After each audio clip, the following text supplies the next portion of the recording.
এর মধ্যে তিনটা সময় আছে বেশি ভয়াবহ পরিস্থিতি হবে। কয়টা সময়? কথা বলেন না কেন?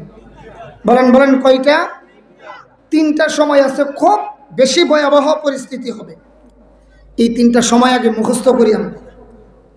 আমলনামা হাতে দেওয়ার সময়, বলেন আমলনামা। 2 নম্বর আমলনামা ওজন দেওয়ার সময়, বলেন 2 নম্বর। 1 নম্বরে কি বলছিলাম? সবাই মিলে একসাথে বলেন। আমলনামা হাতে দেওয়ার সময়, 2 নম্বরে আমলনামা ওজন দেওয়ার সময়, 3 নম্বরে আল্লাহর নবী বলেন উম্মত আর একটা ভয়াবহ পরিস্থিতি হবে ফুলসিরাত পার হওয়ার সময়। 3টা সময় বেশি ভয়াবহ হবে। 1 নম্বরটা হলো আমলনামা যখন হাতে দেওয়া হবে, আমলনামা হাতে দিয়া আল্লাহ তাআলা বলবেন বান্দা আমলনামাটা পড়ো। ইকরা কিতাবাকা কাফা বিনাফসিকাল ইয়াউমা আলাইকা হাসিবা। বান্দারে পড় তোর আমলনামা। আমলনামা যখন হাতে দেবে কাফের, বেদিন, বেঈমান, মুশরিক এবং মুসলমান, আল্লাহ তাআলা প্রথমত 2 ভাগে বিভক্ত করবেন। আমতাজুল ইয়াউমা আইয়ুহাল মুজরিমুন। আল্লাহু আকবার। আল্লাহ 2 দলে বিভক্ত করার পর ফেরেশতাদেরকে বলবেন, ফেরেশতারা আমলনামা সবার হাতে দিয়ে দাও। মুসলমানকে যেমন আমলনামা দেবে, কাফিরদেরকেও আল্লাহ আমলনামা দেবে। তাফসীরের কিতাবে লেখা হয় কাফিরদের আবার আমলনামা কিসের? এখানে একটা প্রশ্ন, জবাব লেখা হয়েছে আল্লাহ তো জালিম নন, আল্লাহ জালিমদেরকে পছন্দ করেন না। আল্লাহু লা ইউহিব্বুজ জালিমিন, আল্লাহ জালিমদেরকে পছন্দ করেন না। সব গুনার বিচার হবে কিয়ামতের ময়দানে, কিন্তু জুলুম এমন একটা অপরাধ হাসরের মাঠে তো বিচার হবেই হবে। এই দুনিয়াতেও জুলুমের বিচার আছে। কথা কোন ঠিক কিনা? এজন্যই তো দেখা যায় যারা জুলুম করে মানুষের উপরে, শেষ পর্যন্ত পলায়ন করার সময় জুতা মুজা লয়া যাইবার সুযোগ পাই না। কথা কোন ঠিক কিনা? কারণ আমার আল্লাহ জালিমদেরকে ভালোবাসেন না, আল্লাহ জালিমদেরকে পছন্দ করেন না, আল্লাহ তাআলা জুলুমকে ভালোবাসেন না। এই জন্য বাবার একটু খেয়াল করে আয়াতের কথাটা শুনবো। আল্লাহ বলবেন ফেরেশতারা সবার হাতে আমলনামা দাও। আল্লাহ তাআলা যখন বলবেন আমলনামা দাও, ফেরেশতারা বলবে আল্লাহ কাফিরদের কি আমলনামা? ওই কাফিররা যে অনেক সময় জনগণের সেবার নাম দিয়ে কিছু কাজ করছিল, এরার মৌখিক ব্যবহার আবার অনেক বালা।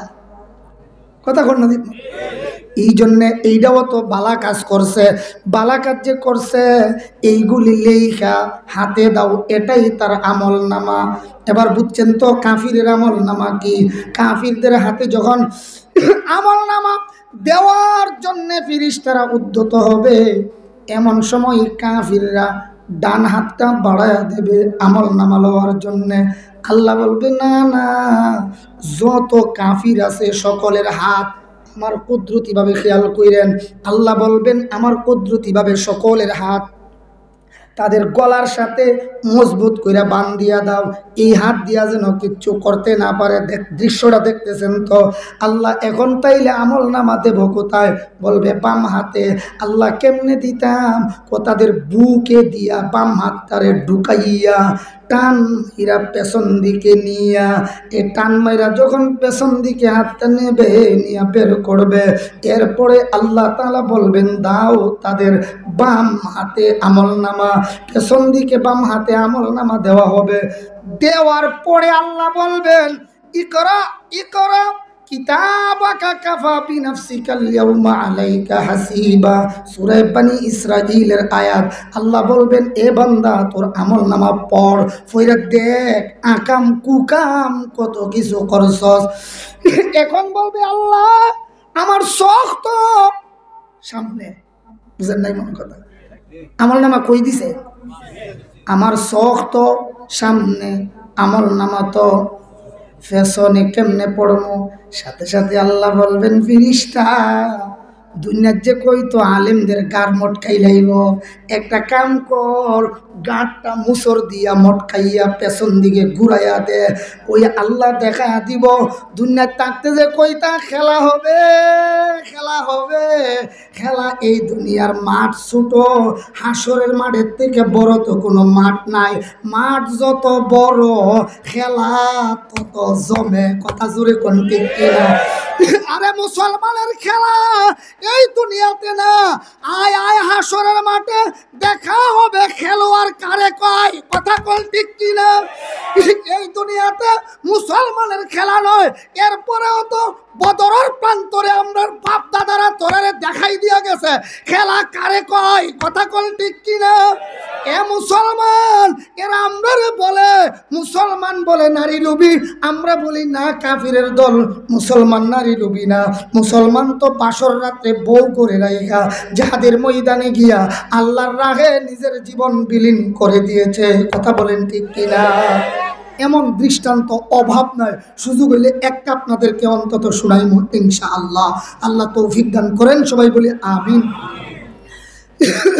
এবার পেছন দিকে তাদের গাঁটটা মটকাইয়া ঘুরাইয়া এবার বলবে, এখন পর ইকরা ইকরা কিতাবাকা কাফা বিনাফসিকা আল-ইয়াওমা আলাইকা হাসিবা।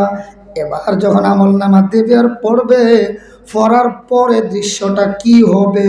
ওই আমরা যে আয়াত তিলাওয়াত করছিলাম সূরাতুল কাহফের আয়াত, ফাতারাল মুজরিমিনা মুশফিকিনা মিম্মা ফিহি, তখন তারা দেখবে ভীত সন্ত্রস্ত হয়ে যাবে, মুশফিকিনা ফিহি, ভীত সন্ত্রস্ত হইয়া দেখবে আর বলবে আফসোস কইরা, ওয়ায়াকুলুনা ইয়া ওয়াইলাতানা মা লিহাযাল কিতাব লা ইউগাদিরু সগীরাতাও ওয়ালা কাবীরাতান ইল্লা আহসাহা।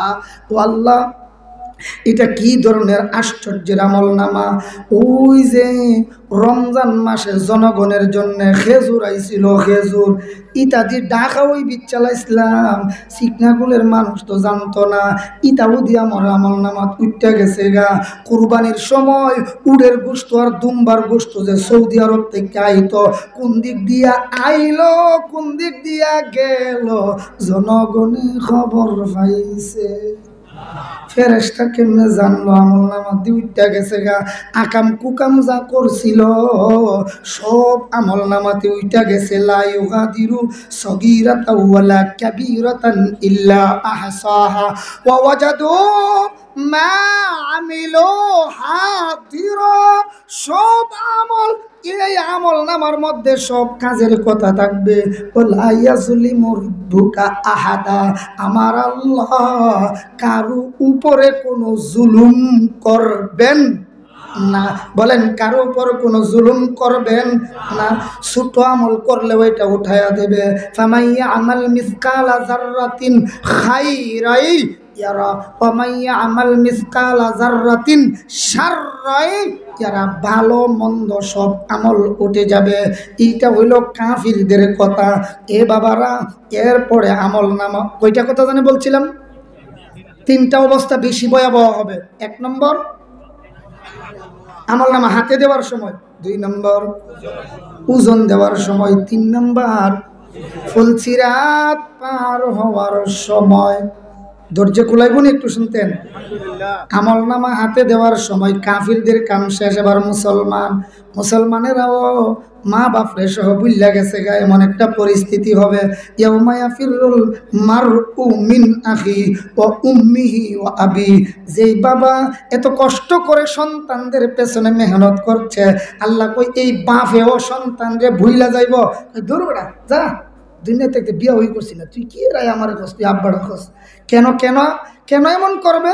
লা তাজিরু ওয়াজিরাতুন বিজরা উখরা। একজনের বুঝা হাসরের মাঠে আরেকজন উঠাবে না। কার জন্য এত কিছু করছি, এত মেহনত, এত কষ্ট, এত শ্রম, এত পরিশ্রম কার জন্যে? এই যে সুদ ঘুষ খাইয়া আইনা জমাইতেছি।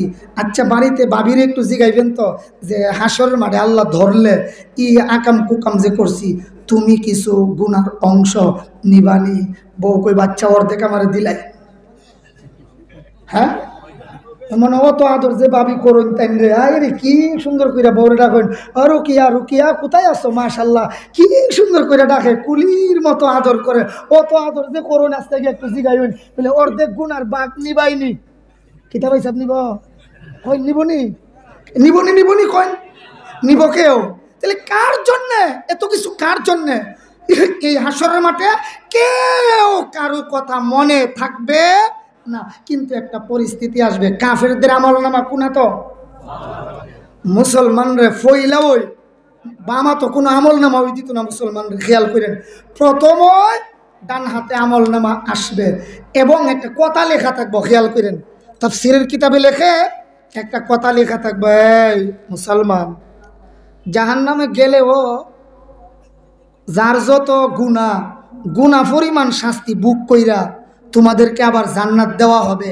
কাফিরদের মতন খুলুদ ফিন্নার নয়, কাফিররা সবসময় জাহান্নামে থাকবো, তোমরা এমন থাকবা না। সুবহানাল্লাহ। আস্তে কোন হুঞ্জালি বলছে আর না, আরে আস্তে কোন মামলা হইতে পারে। আরো জোরে সুবহানাল্লাহ, আলহামদুলিল্লাহ, লা ইলাহা ইল্লাল্লাহ, আল্লাহু আকবার। হ্যাঁ, অন্তত আল্লাহু আকবারটা যেন সহি হয়। আল্লাহু আকবার, আলহামদুলিল্লাহ। এ ভাই, আমল নামা যেমন ডাইনাতে আইব আর লেখা থাকবো তোমরা কাফিরদের মতো খুলুদ ফিন্নার নয়, অর্থাৎ সব সময় জাহান্নামে থাকতে হবে। এই কথাটার ব্যাখ্যায় লিখা হয় কাফিরের জাহান্নাম আর মুসলমানের জাহান্নাম ব্যবধান আছে। এ ভাই, আমরা জানি নৌকা দেখছেন, নৌকা পুরাতন নৌকার কিছু কাঠ বালা থাকে, অনেক সময় নতুন নৌকা বানাইবার সময় এই পুরান নৌকার তক্তাগুলি কাঠগুলি নতুন নৌকায় লাগাইবার জন্যে মিস্ত্রি মালিক রে কইছে, বেটা আয় আমার সাথে একটু আয়। ই একটা আগুন জ্বালাইছে, আগুনটা জ্বালাইয়া এই পুরাতন তক্তাটারে এমনি নিয়ে ধরছে। কেন ধরছে জানেননি? ফুরাই দেওয়ার জন্যে। না না না, ইদার গায়ে আলকাতরা আছে, আলকাতরা চিনেননি? আলকাতরা সাদা না, মাশাআল্লাহ। কারণ আলকাতরার রং কি? এই আলকাতরা থাকলে নতুন নৌকায় লাগানো যাবে না। আলকাতরাটা দূর করার জন্য আগুনের উপরে এইভাবে ধরছে, এরপরে আলকাতরা গসাইয়া উঠাইছে, উঠাইয়া নিয়ে নতুন নৌকায় লাগাইছে। আল্লাহ কই, বান্দা মুসলমান রে আমি আল্লাহ জান্নাতে দিমু, গুনাহ নামক আলকাতরা যে আছে এইটারে উঠাইবার জন্য প্রথম জাহান্নামে দিব, জাহান্নাম দিয়া গুনার আলকাতরা উঠাইয়া এরপরে আমি আল্লাহ জান্নাতের মালিক বানায়া দিমু। কাফিরের জাহান্নাম সব সময়ের জন্য, ইমানদারের জাহান্নাম ক্ষণস্থায়ী। এক কথাই বলেন কাফিরের জাহান্নাম চিরস্থায়ী। ক্ষণ বলেন বলেন কাফিরের জাহান্নাম, মুসলমানের জাহান্নাম ক্ষণস্থায়ী। মাশাআল্লাহ। কারণ কাফিরের জাহান্নাম চিরস্থায়ী, মুসলমান ইমানদারের জাহান্নাম ক্ষণস্থায়ী। এ ভাই, ঈদের দিন সকালবেলা এই 8 বছরের বাচ্চারে মাই বিশ্রায়া ফাইন না, কিরে আব্দুর রহমান গেলে কই? রাব্বারে কইছে রে দইরা আনো, দইরা আনছে। আনার পরে কই কিতা খবর, কেন দইরা আনাইলা?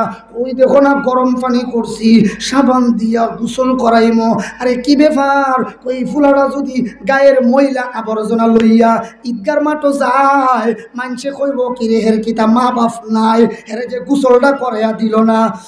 এই জন্যে মা সুন্দর কইরা শোয়াইয়া গরম পানি ডাইলা সাবান লাগাইয়া ঘষা দিয়া ময়লা গলি উঠায়, হেরে কষ্ট দেওয়ার জন্যে না। না না, কষ্ট দেওয়ার জন্যে না, ঈদগার মাঠে যাইবার উপযুক্ত বানাইবার জন্যে।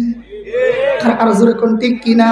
আল্লাহ কই, বান্দা তোরারে যে জাহান্নামে দিমু, তোরা জাহান্নামী হিসাবে না। ওই যে ঈদগার মাঠও যাইবে, জান্নাত তো যাইবে, জান্নাত গেলে তো ময়লা দূরকরণ লাগবো, গুনাহ নামক ময়লা লইয়া যাওন যাইতো না।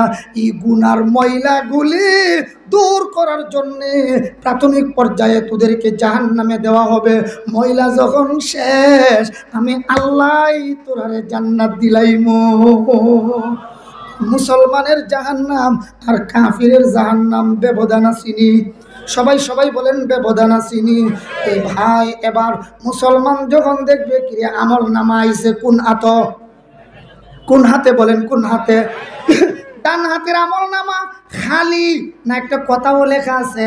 একটা কথাও লেখা আছে, বিশেষ দ্রষ্টব্য সবার উপরে লেখা থাকবো, তোমরা কাফিরের মতো সবসময় জাহান্নামে থাকতে হবে না।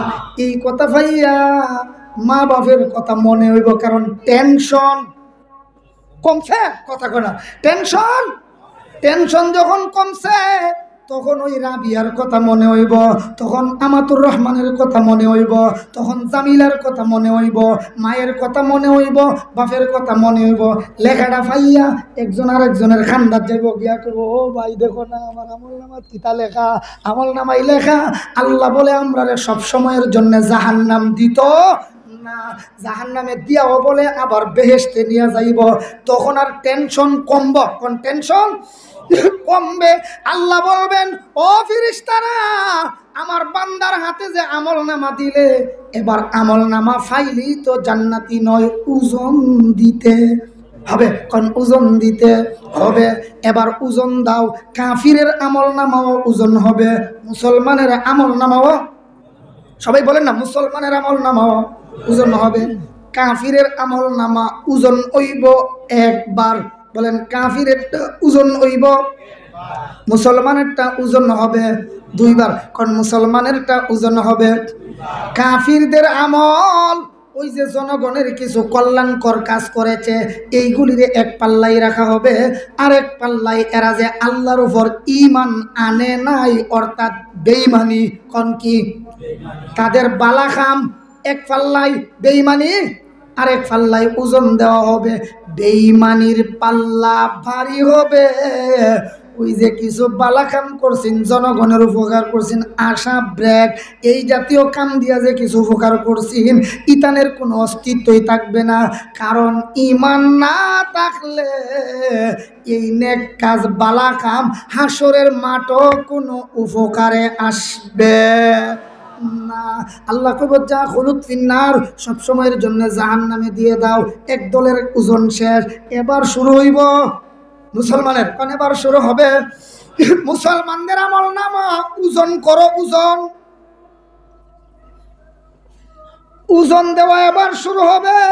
মুসলমানদের আমল নামাটা ওজন দেবে। এবার ওজন দেওয়ার সময় আল্লাহ কইব, এক পাশে রাখো ঈমান, এক পাল্লায়, বলেন এক পাল্লায়, আর হেরার এক পাল্লাই আছেন বেঈমানি।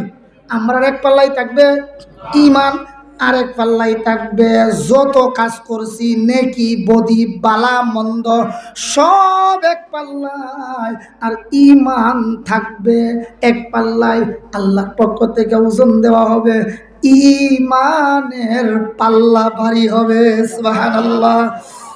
ঈমানের পাল্লা ভারী হওয়ার পর আল্লাহ এবার বলবেন, ফেরেশতারা কে জান্নাতি আর কে জাহান্নামী, এটা ফয়সালা করার জন্য আর একটা ওজন দাও। বলে আল্লাহ কেমনে? এই যে এই পাল্লাটার মধ্যে বালা কাম মন্দ কাম সব আছেন, ইদিরে আলাদা করো। এক পাল্লাই নেকি, আরেক পাল্লাই বদি, এক পাল্লাই সওয়াবের কাম, আরেক পাল্লাই গুনার কাম। এবার ওজন দাও। ওজন দেওয়ার পরে যাদের নেকের পাল্লা ভারী হবে তারা জান্নাতি, যাদের নেকের পাল্লা হালকা হবে তারা জাহান্নামী। এই কথাটা আমরা আল্লাহ সূরাতুল কারিয়ার মধ্যে বলেছেন, ফা আম্মা মান সাকুলাত মাওয়াজিনু ফাহুয়া ফি ঈশাতির রাদিয়া ওয়া আম্মা মান খাফফাত মাওয়াজিনুহু ফাউম্মুহু হাওিয়া ওয়া মা আদরাকা মা হিয়া নারুন হামিয়া। এই আয়াতে যে বলা হয়েছে ওজনের কথা, এটা এক নম্বর ওজন নয়, দ্বিতীয় ওজন। বলেন কত নম্বর ওজন? দ্বিতীয় ওজনে আল্লাহ ফাইসালা করে দিবেন, নেকের পাল্লা ভারী হইলে জান্নাতি, আর নেকের পাল্লা হালকা হইলে জাহান্নামী। তবে জাহান্নামের ব্যবধানটা তো একটু আগে আমরা শুনছি, মুসলমান চিরস্থায়ী জাহান্নামী নয়, ক্ষণস্থায়ী। কথা বলেন ঠিক কিনা? দুইটা। তিন নম্বরে হলো ফুলসিরাত পার হওয়ার সময় ভয়াবহ পরিস্থিতি হবে। এই তিনটা বিশেষ বিশেষ ভয়াবহ পরিস্থিতি থেকে যদি বাঁচতে হয়, আমার আপনার আগে এই দুনিয়ায় থাকতে কিয়ামতের ময়দানের সামান রেডি করে যেতে হবে। কথা বলেন ঠিক কিনা? এই আখিরাতের সামান প্রস্তুত করার জন্যেই উলামায়ে কেরামদের এই নসিহত এবং এই আল্লাহ ইহসানের এত সুন্দর এই পরিবেশনা, আমাদের এই ওয়াজ মাহফিল, তাফসির মাহফিল, উদ্দেশ্যই হলো জাতিকে জাহান্নামের আগুন থেকে কিভাবে বাঁচানো যায়। কু আনফুসাকুম ওয়া আহলিকুম নারা। এই জন্যে আমি অনুরোধ করব, আমার আপনার সন্তান কোন পথে চলছে, আমার আপনার অধীনস্থরা কোন পথে যাচ্ছে, কোন দিকে যাচ্ছে, আমাকে আপনাকে অবশ্যই এগুলি খেয়াল রাখতে হবে। নাইলে কিয়ামতের ময়দানে আমার আপনার সন্তান আমার আপনার বিরুদ্ধে মামলা দেবে। বলেন, সন্তান আমাদের বিরুদ্ধে মামলা দেবে। এই শেষ কথাটা আরেকটু গুরুত্ব সহকারে শুনবো। সূরা হামিম আস-সাজদা, এটা বিস্তারিত বলার সময় নয়, আমি সংক্ষেপে বলছি। হামিম আস-সাজদার 29 নম্বর আয়াতে আল্লাহ তাআলা বলেন, রব্বানা আরিনাল্লাযাইনি আদাল্লানা মিনাল জিন্নি ওয়াল ইনসি নাজআলহুমা তাহতা আকদামিনা লিয়াকুনা মিনাল আসফালিন। হাসরের ময়দানে একদল মানুষ আল্লাহ বলবে জাহান্নামে যাও। ওই সন্তানটা বলবে আল্লাহ কেন? বলবে আমার নবীর তরিকা মতে চলো নাই, এই জন্য জাহান্নামে যেতে হবে। সন্তান বলবে আল্লাহ নবীর তরিকা মতে চলা, এটা কি মায়ের পেট থেকে নবীর তরিকা আমি শিখে আইছিলাম? বলে না না, তাইলে আমার মা বাবা আমার শিখাইল না কেন? তারা কোথায়? তাদেরকে দেখায়া দাও। রব্বানা আরিনাল্লাযাইনি আদাল্লানা মিনাল জিন্নি ওয়াল ইনসি নাজআলহুমা তাহতা আকদামিনা। এদেরকে আমার পায়ের তলে রাইখা এদের বুকে পাড়া দিয়া এরপরে জাহান্নামে যাইমু। নাউজুবিল্লাহ বলবেন না? যেই মা বাবা সন্তানকে দিন শিখাইল না, আল্লাহর দরবারে সন্তান মামলা দেবে। বলেন সন্তান কি দেবে? সারা কোরআন শরীফ রিসার্চ করলে পাওয়া যায় প্রধানত 4টা মামলা হবে হাসরের ময়দানে। একদল মানুষ আরেকদল মানুষের বিরুদ্ধে যে মামলা দেবে, কয়টা বলেন? আবার কোন 1 নাম্বার সন্তানের মামলা মা বাবার বিরুদ্ধে। বলেন সন্তানের মামলা। 2 নাম্বার উস্তাদের বিরুদ্ধে, ছাত্রের মামলা উস্তাদের বিরুদ্ধে। ওইটা গেল 1 নাম্বার। কি বলছিলাম? সন্তানের মামলা মা বাবার বিরুদ্ধে, ছাত্রের মামলা উস্তাদের বিরুদ্ধে, যুবকের মামলা দলের নেতার বিরুদ্ধে। বলে হুজুর কেমনে? সূরাতুল আহজাব আয়াত নম্বর 67 এবং 68, এই আয়াতে বলা হয় আল্লাহ যখন বলবে যুবক জাহান্নামে যাও, যুবক বলবে আল্লাহ কেন? বলে এই কাজ করলা, অনেক মাল আত্মসাৎ করছো, জনগণের চাল চুরি, ডাল চুরি, টিন চুরি, কম্বল চুরি করেছ, এই কাজ কেন করলা? মদ কেন পান করলা? তোমাকে জাহান্নামে যেতে হবে। যুবকে কইব আল্লাহ আমি যেই দল করতাম আমি তো এমনি চলি নাই, আমি আমার দলের নেতার অনুসরণ করতাম। রব্বানা ইন্না আতানা সাদাতানা ওয়া কুবারানা ফাদাল্লুনা সাবিলা। আল্লাহ আমার দলের নেতার অনুসরণ আমি করতাম, আজকে নেতা কোথায়? আল্লাহ কইবে যা বেটা তুই আগে জাহান্নামে যা। তখন আমরা নেতার বিরুদ্ধে মামলা দিই, বল আল্লাহ রব্বানা আতিহিম দিফাইনি মিনাল আযাব। আল্লাহ আমারে যদি শাস্তি দাও 100 বছরের, আমার নেতারে দিলাও। কথা কন। আমার যদি হয় 100 বছর নেতা রইব, 200 বছর। কারণ আমার নেতা সপ্তাহে একদিন শুক্রবারে অফিস খরচের নাম দিয়া মদের টাকা দিত, মদের টাকা নাম দিত অফিস খরচ, আসলে দিত লাল পানির দাম। কথা জোরে কোন ঠিক কিনা? এই যে আমারে মদ খাওয়াইছে, আমারে যে হারাম পথে পরিচালনা করছে, আমারে যদি শাস্তি দাও 100 বছরের, আমার নেতারে দিবাই। এই মামলাটা নেতার বিরুদ্ধে যুবককে দিবে, যেই যুবক আজ নেতার পেছনে পইরা মা বাবার খবর লই না, সংসারের খবর লই না, এই যুবক কিয়ামতের ময়দানে নেতার বিরুদ্ধে মামলা দেবে। 1 নম্বরে পাইলাম সন্তানের মামলা মা বাবার বিরুদ্ধে, 2 নম্বরে পাইলাম ছাত্রের মামলা উস্তাদের বিরুদ্ধে, 3 নম্বরে পাইলাম যুবকের মামলা নেতার বিরুদ্ধে, 4 নম্বরে সূরাতুল ফুরকানের 27, 28, 29, 30 এই 4 আয়াতে বলা হয় নবীজি কিছু কিছু মানুষের বিরুদ্ধে মামলা দেবেন। ওয়ায়াউমা ইয়া'আদ্দুজ যালিমু আলা ইয়াদাইহি ইয়াকুলু ইয়া লাইতানি ইত্তাখাযতু মা'আর রাসূলি সাবিলা ইয়া ওয়াইলাতা লাইতানি লাম আত্তাখিয ফুলানান খালিলা লাকাদ আদাল্লানি আনিদ যিকরি বা'দা ইয জাআনি ওয়া কানা আশ-শাইতানু লিল ইনসানি খাযুলা ওয়া ক্বালা আর-রাসূলু ইয়া রাব্বি ইন্না কাওমি ইত্তাখাযু হাযাল কুরআনা মাহজুরা। ওয়াকাল আর-রাসূল ইয়া রাব্বি, রাসূল বলবেন হে আমার রব, ইন্না কাওমি ইত্তাখাযু, এরা আমার দলের লোক, আমার কওম, ইন্না কাওমি ইত্তাখাযু হাযাল কুরআনা মাহজুরা। কোরআনের কথা তাদের সামনে বলা হইতো, বলার পরেও কোরআনের অনুসরণ তারা করে না। এমন একদল লোকের বিরুদ্ধে আমার নবীজি মামলা দিবেন। এই 4 মামলা থেকে যদি বাঁচতে হয়, এই দুনিয়ায় থাকতেই আমাকে আপনাকে নেক কাজ করে যেতে হবে। এই জন্য শুকরিয়া যে আমাদের আল ইহসান পরিষদ এত সুন্দর একটা মাহফিল উপহার দিয়েছেন। মুহাক্কিক উলামা হযরতগণ আমাদের সামনে আলোচনা পেশ করবেন।